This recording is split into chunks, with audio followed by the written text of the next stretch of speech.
Muslims have been the victims of acts of mass terror elsewhere.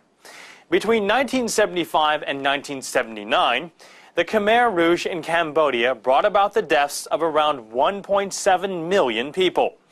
It's thought at least 200,000 of those were followers of Islam. Jennifer Lee has the story.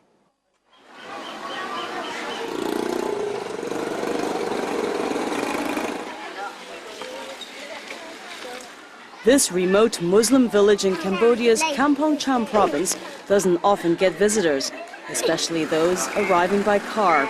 But today is a special day. Today, these villagers will see for the first time how the story of their lives will go down in history. 31-year-old academic Ysa Osman has just published his first book, a detailed account of the horrors suffered by the country's ethnic Muslims under the Khmer Rouge. It's the first time any study on the atrocities committed by the regime has concentrated on Muslims, or Chams as they are known here. And for the Chams, it's the first time they will find out what really happened to their families and friends who died during Cambodia's darkest period. It was not just my family who suffered under the Khmer Rouge regime. Everyone living in Cambodia at that time suffered. The only difference is that one ethnic group suffered more than the others. I was a young boy at the time, so I didn't really remember what happened. That's why I wrote this book, to search for the truth. Osman, a Muslim Cham himself, lost his grandparents, aunts, uncles, brother and sister during the 5-year rule of the Khmer Rouge from 1975 to 1979. And in researching his book, he discovered other relatives among the nearly 2 million Cambodians who died. One is Ismail Ahmad, an Islamic scholar who had been working in China when the Khmer Rouge sent him back to Cambodia in 1975.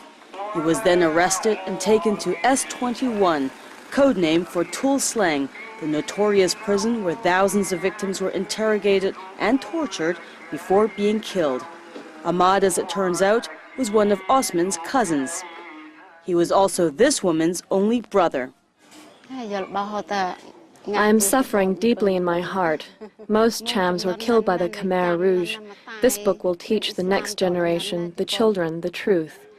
And it will keep alive forever the memory of what happened.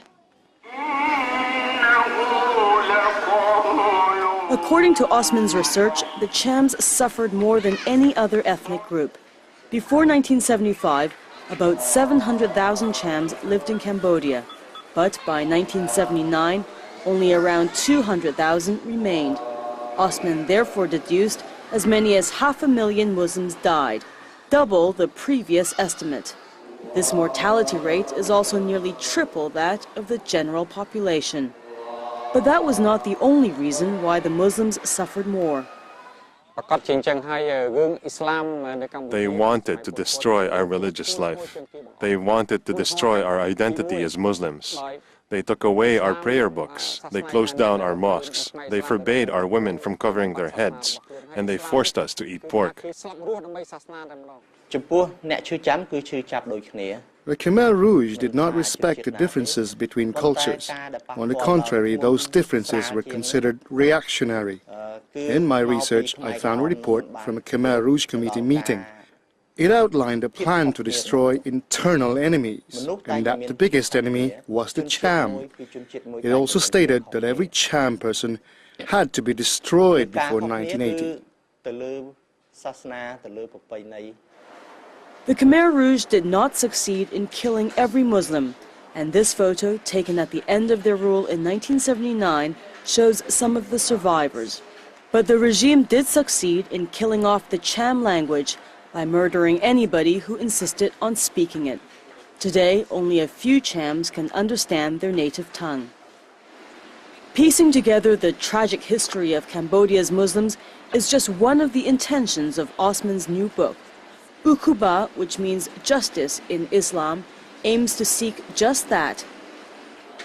By compiling even more evidence of Khmer Rouge atrocities, Osman hopes the book will compel the Cambodian government and the United Nations to bring surviving Khmer Rouge leaders to justice. This book is just the beginning of my search for the truth. I'm not yet satisfied with what I have done. Only when this book brings about a tribunal for Khmer Rouge leaders will I be satisfied. That long-awaited tribunal may finally become a reality. After years of negotiations, the Cambodian government and the United Nations recently agreed on how the trial should proceed.